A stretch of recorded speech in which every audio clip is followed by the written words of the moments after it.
Saksakallan gunarnavasya Vande Guru Sri Charanarabindam.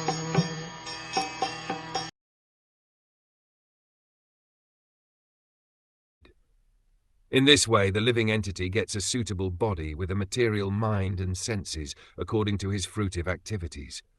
When the reaction of his particular activity comes to an end, that end is called death, and when a particular type of reaction begins, that beginning is called birth.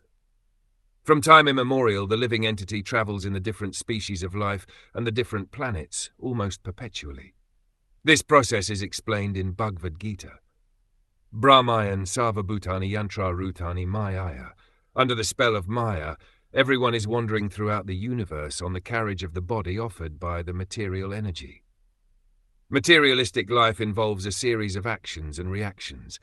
It is a long film spool of actions and reactions, and one lifespan is just a flash in such a reactionary show.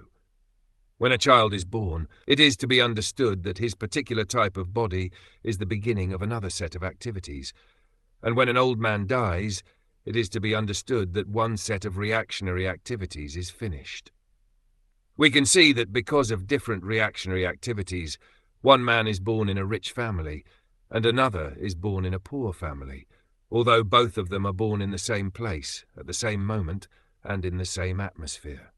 One who is carrying pious activity with him is given a chance to take his birth in a rich or pious family, and one who is carrying impious activity is given a chance to take birth in a lower, poor family.